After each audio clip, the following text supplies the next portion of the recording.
प्रिय विद्यार्थियों, हम बात कर रहे थे एंथोसिरोस की। तो एंथोसिरोस की जो संरचना है, बाह्य संरचना और आंतरिक, हमने पहले पढ़ चुकी है।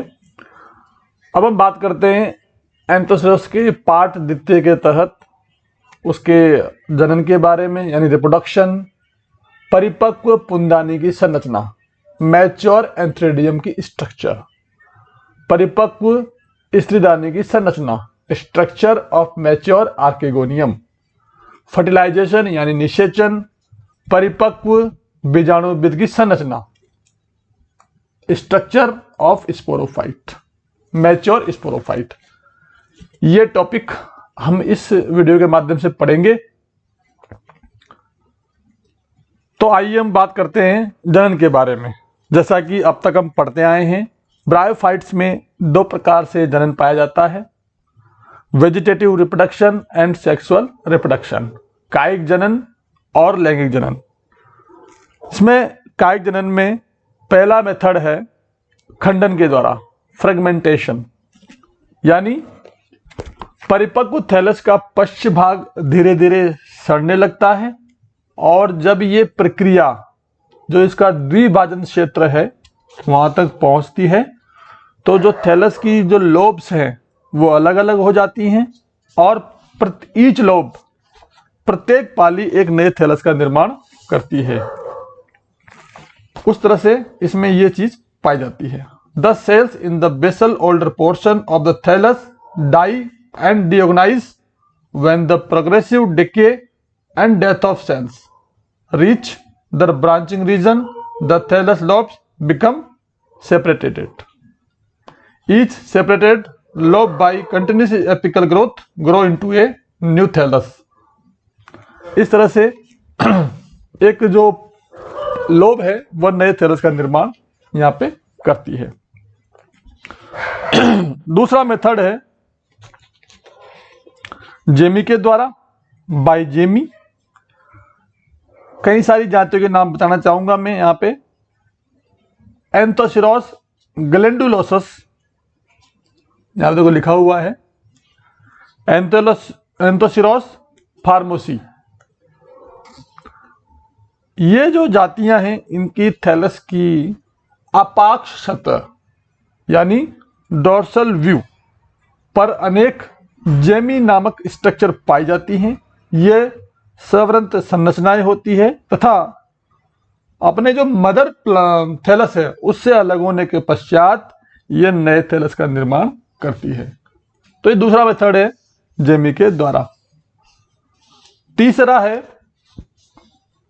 चिरस्थायी वृद्धि शीर्षों के द्वारा, यानी एंथोसिरोस पियर्सोनाई, एंथोसिरोस फ्यूजीफार्मिस की कुछ जातियां ऐसे क्षेत्रों में पाई जाती है जहां पे ग्रीष्म काल शुष्क होते हैं और जो गर्मी की जो मौसम आने पर थैलस का जो अग्रभाग है उसको छोड़कर सारे पार्ट सब सूख जाते हैं और जो थैलस के जो शीर्ष पे जो वृद्धि क्षेत्र होते हैं वो सुसुप्त अवस्था में रहते हैं तथा अनुकूल कंडीशन आने पर नए थैलस का निर्माण करते हैं।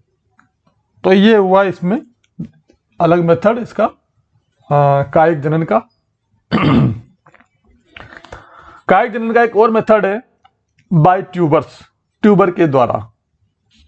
एंथोसिरोस की बहुत सारी जातियां हैं, जैसे Anthoceros hallii, Anthoceros laevis, Anthoceros pearsonii, Anthoceros tuberosus. इनमें प्रतिकूल कंडीशन में ट्यूबर डेवलपमेंट होते हैं। ये भोजन के संचय का कार्य करते हैं तथा प्रतिकूल परिस्थितियों में थैलस की मृत्यु के पश्चात ट्यूबर जीवित रहते हैं और अनुकूल कंडीशंस में या पर्याप्त जो मॉइस्चर मिलने पर ट्यूबर अंकुरित होकर एक नए थैलस का निर्माण करते हैं। ये देखें यहाँ पे ये जो जातियां हैं एंथोसिरोस हिमालयंसिस में यहाँ बताई गई है। इसमें ये ट्यूबर यहाँ पे देखो विकसित हो रहे हैं। इस तरह से, और इनके द्वारा विपरीत कंडीशंस में एक नए थैलस का निर्माण किया जाता है। तो इस तरह से ये मेथड हुआ कायिक जनन में ट्यूबर्स के द्वारा।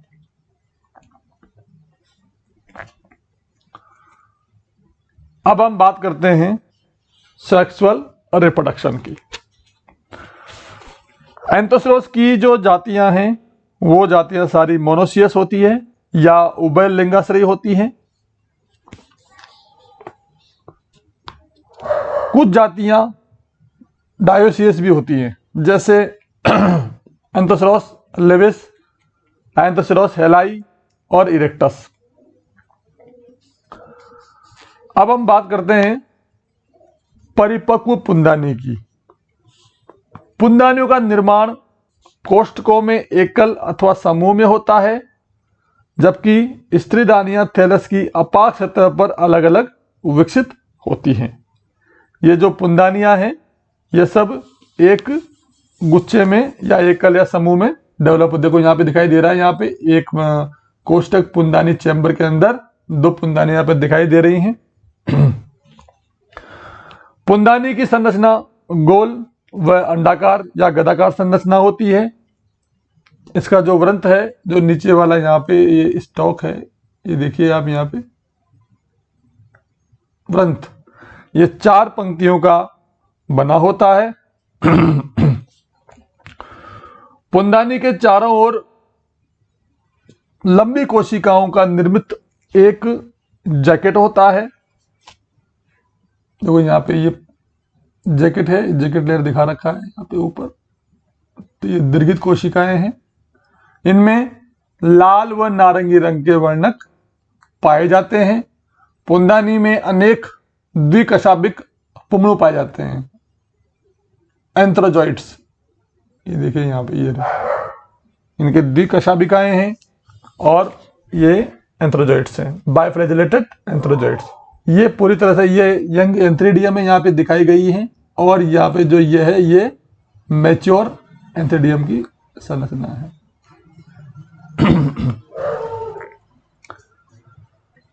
पुंदानी का जो विकास है वो एंडोजीनस प्रकार का होता है। पुंदानियां अपाक सतह पर विकसित होती हैं, परंतु पुंदानी कोष्ठ थैलस की सतह पर नहीं खुलते हैं। पुंदानी का विकास थैलस के वृद्धि बिंदु के ठीक पीछे एक पृष्ठीय कोशिका से होता है। उस कोशिका में 2 कोशिकाएं बनती है वहां पे, और जो अंतर कोशिका है वो एंथ्रीडियल इनिशियल कहलाती है। इस तरह से उस कोशिका के द्वारा एक परिपक्व पुंदानी का निर्माण यहां पर होता है। अब हम बात करते हैं पुंदानी के स्फुटन की। पुंदानी परिपक्व होने के पश्चात जो पुंदानी कोष्ठक की है जो छत है वो अनियमित रूप से टूट जाती है, और पुंदानी भित्ति द्वारा जल को अवशोषित कर जो पुंदानी की जगह की कोशिकाएं हैं वो पृथक हो जाती हैं, तथा पुंदानी के शीर्ष भाग में एक छिद्र बन जाता है जिसके द्वारा पुमड़ू के बाहर निकलते हैं, पुमड़ू बाहर निकलते हैं। और ये जो पुमड़ू हैं ये जल की पतली फिल्म पे लगातार तैरते हैं। पुंदानी के विकास के बाद हम बात करते हैं स्त्रीदानी की। स्त्रीदानियों का विकास भी वृद्धि बिंदु के ठीक पीछे नियमित पंक्तियों में अग्राभिसारी क्रम में होता है। यह भी थैलस की जो डोर्सल सरफेस है उस सतह पर धसी होती है।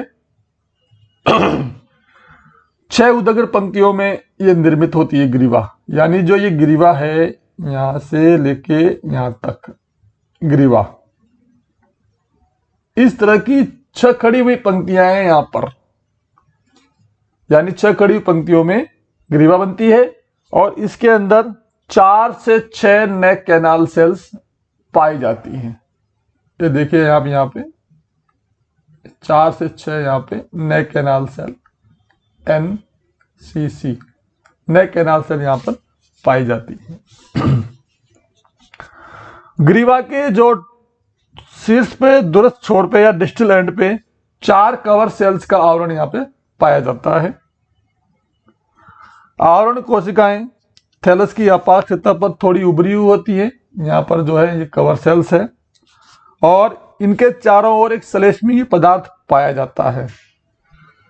और ग्रीवा का जो आधारीय भाग है यानी वेंटर पार्ट है, उसमें वेंटर कैनाल सेल, ये देखिए यहाँ पे वेंटर कैनाल सेल, ये यहाँ से यहाँ तक का पार्ट है, ये वेंटर पार्ट यानी अंडा पार्ट। इसके अंदर एग सेल और वेंटर कैनाल सेल पाई जाती है। ग्रीवा के आधारीय भाग में अंडदानाल कोशिका व एक अंड कोशिका पाई जाती है। इस तरह से ये हो गई मैच्योर स्त्रीदानी। इसका विकास भी उसी तरह से होता है, पृष्ठीय कोशिका से होता है और इसमें भी वही प्राइमरी आर्गेगोनियल सेल बनती है और उसके लगातार विकास के दौरान इस पुंदानी का निर्माण होता है। चूंकि एंथोसिरोस में स्त्रीदानी युग्म गोदबिद के उत्तक में पूरी तरह से धसी हुई होती है, अतः ग्रीवा कोशिकाओं को थैलस की अन्य कोशिकाओं से विभेदित नहीं किया जा सकता है।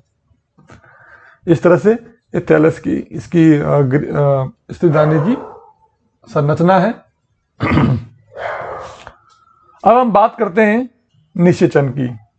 सबसे पहली बात, निषेचन के लिए जल अत्यंत आवश्यक है। हर वीडियो में ये बात मैं कहता हूं कि ब्रायोफाइट्स में निषेचन के लिए जल का होना अति आवश्यक है। स्त्रीदानी के मुख पर स्थित आवरण कोशिकाएं एक दूसरे से अलग हो जाती हैं तथा इसके अलावा ग्रीवा नाल कोशिकाओं और वेंटर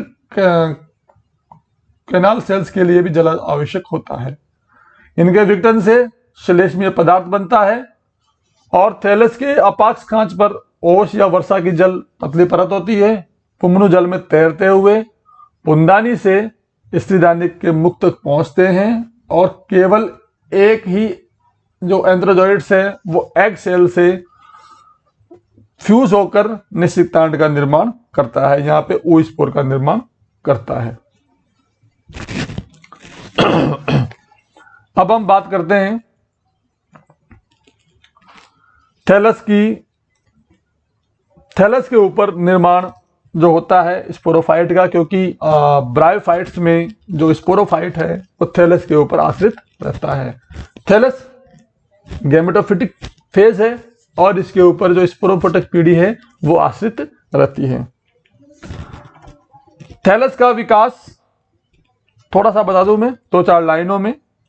जैसे ही निषेचन हुआ, थैलस में जो स्पोरोफाइट पीढ़ी है उसकी प्रथम कोशिका है जो यहाँ पे oospore है और oospore के आकार में लगातार वृद्धि होती है। उसकी वेंटर जो गुहिका है पूरी भर जाती है, चारों ओर एक सेलुलोज की भित्ति बन जाती है और उससे 2 कोशिकाएं बनती है अनुप्रस्थ विभाजन द्वारा और 4 कोशिकीय भ्रूण का निर्माण होता है। उसके बाद 8 कोशिकीय भ्रूण बनता है। 8 कोशिकीय भ्रूण बनने के बाद में वही एम्पिथीशियम लेयर बनती है, एंडोथीशियम लेयर बनती है और जो एम्पिथीशियम लेयर है उसके द्वारा ही स्पोरोजेनस टिश्यू का निर्माण यहाँ पर होता है और जबकि जो एंडोथीशियम लेयर है उसके द्वारा यहाँ पर निर्माण होता है कोलुमेला का। यहाँ यही बात देखने योग्य है कि अब तक ब्रायोफाइट में पढ़ते आए हैं एंडोथीशियम लेयर से स्पोरोजेनस टिश्यू बनते हैं, लेकिन यहाँ पर एम्पिथीशियम लेयर के द्वारा स्पोरोजेनस टिश्यू का निर्माण होता है और उनसे बनते हैं बाद में स्पोर्स। तो सबसे पहले बात करते हैं हम यहाँ पर स्पोरोफाइट की बाह्य संरचना की। स्पोरोफाइट के मुख्य रूप से यहाँ पे 2 भाग हैं, फुट और कैप्सूल, यानी यहां से लेके यहां तक ये पार्ट आएगा कैप्सूल भाग और बाकी फुट भाग नीचे। तो थैलस की अपाक्ष सतह पर बेलनाकार ऊर्ध्व अक्ष के रूप में स्पोरोफाइट दिखाई देता है। आधारीय भाग कॉलर के समान एक इन्वोल्यूकर यानी परिचक्र यहाँ पे होता है, ये दिख रहा है आपको ग्रीन ग्रीन, इससे घिरा होता है।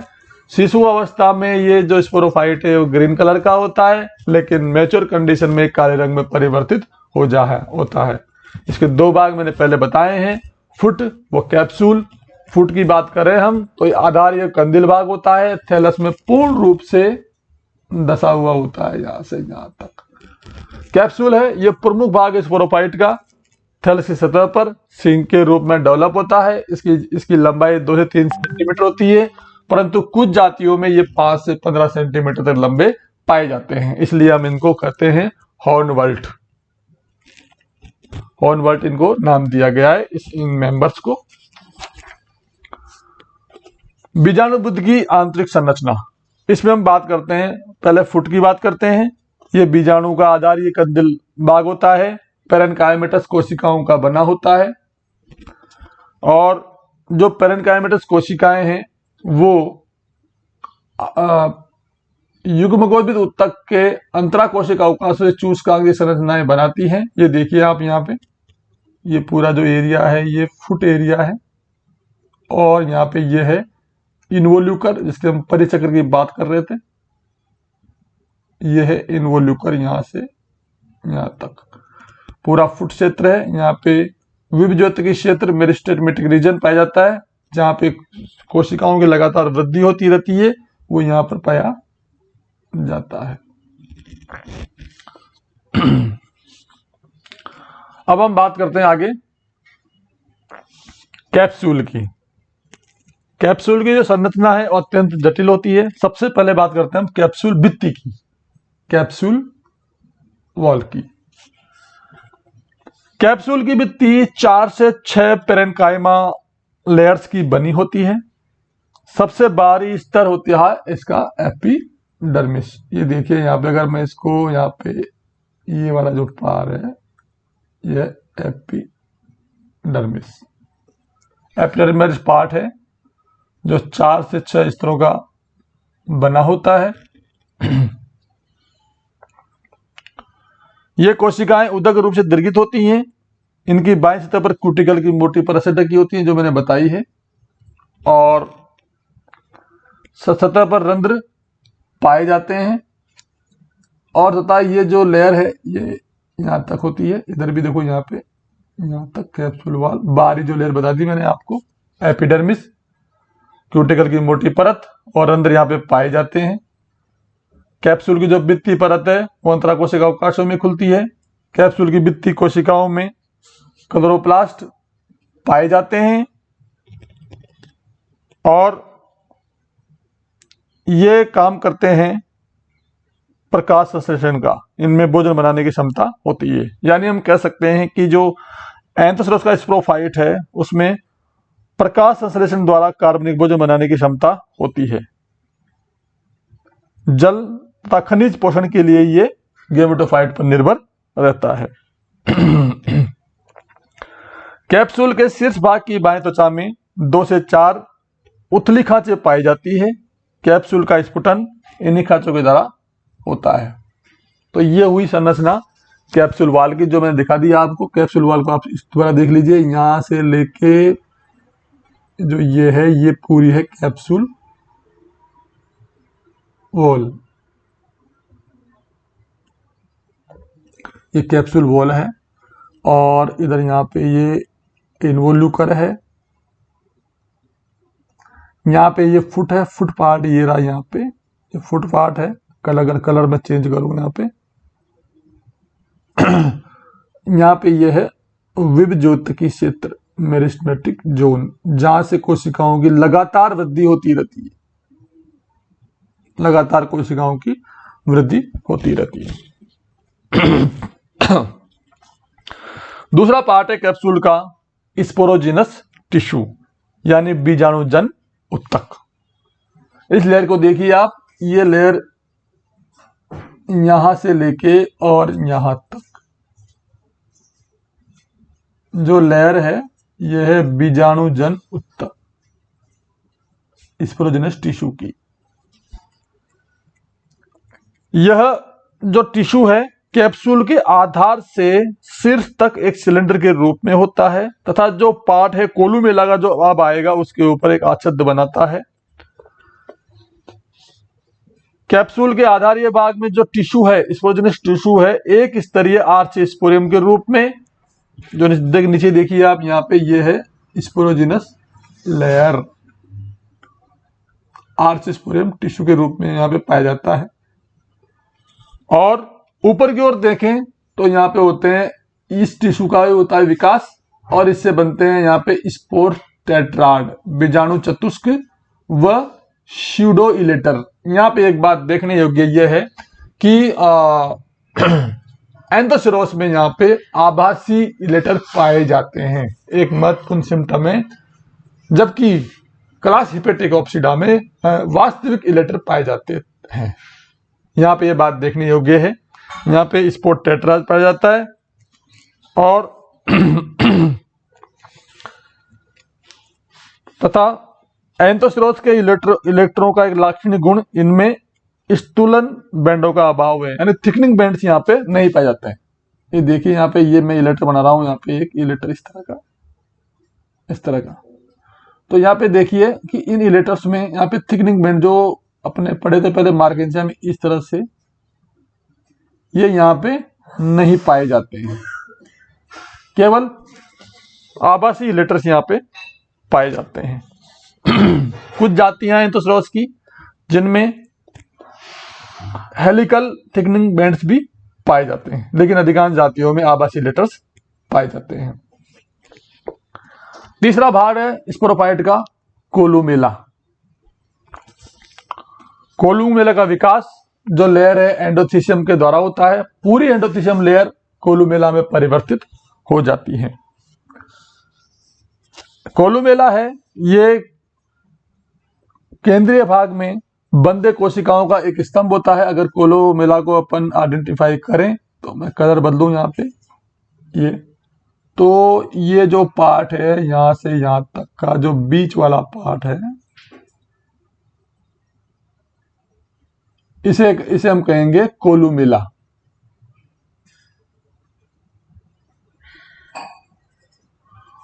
कोलुमेला COLUMELLA, यानी ये शीर्ष से आधार तक फैला होता है। 16 उदग्र पंक्तियों से यह बना होता है। कोलुमेला का मुख्य कार्य कोमल एवं लंबे कैप्सूल को यांत्रिक सहायता प्रदान करना। एक मुख्य पॉइंट है यहाँ पे, यांत्रिक सहायता। चूंकि कैप्सूल लंबाई होती है तो यांत्रिक सहायता के लिए, यानी इसको सीधा खड़ा रखना, यांत्रिक सहायता मतलब इसको सीधा खड़ा रखना, हवा आ जाए तो ये टूट नहीं पाए, इसलिए इसको यांत्रिक सहायता यहाँ प्रदान होती है, मैकेनिकल सपोर्ट्स। इसके अलावा बीजाणुओं के प्रकीर्णन में भी यह सहायक होता है। कुछ विशेष कंडीशंस में कोलुमेला संभवतः जल चालन उत्तक का रूप में भी कार्य करता है। इस तरह से यह संरचना हुई स्पोरोफाइट की, परिपक्व बीजाणुपित की संरचना। एग्जाम के हिसाब से यह बहुत महत्वपूर्ण है। हमेशा एग्जाम में आता है कि एंथोसिरोस के स्पोरोफाइट की संरचना समझाइए। कैप्सूल का जो स्फुटन है, इसका भी वही तरीका है। कैप्सूल शीर्ष की ओर स्थित बीजाणु पहले तथा आधार की ओर जो बीजाणु बाद में परिपक्व होते हैं। परिपक्व कैप्सूल की भित्ति लेटेस्ट बीजाणु कोलुमेला सूखने लगते हैं। ऊपरी भाग इनका गहरा पीला भूरा काले रंग का हो जाता है, और जो इसकी खांचे हैं शीर्ष पे, वो वहां पे झिर्रियां डेवलप होती है, अनुदैर्ध्य झिर्रियां डेवलप होती है, और धीरे धीरे कैप्सूल के आधार की ओर बढ़ जाती हैं तथा कैप्सूल लगातार 3-4 कपाटों में टूट जाता है, और स्पोर्स जो है, इलेटर्स हैं, वो एक्सपोज हो जाते हैं, बाहर की तरफ निकल जाते हैं इससे, और कपाट सूखने पर व्यावर्तित हो जाते हैं। दो बीजाणु हैं, वो गैमेटोफिटिक अवस्था की प्रथम कोशिका है, और उनके अंकुरण से बाद में निर्माण होता है गैमेटोफाइट का।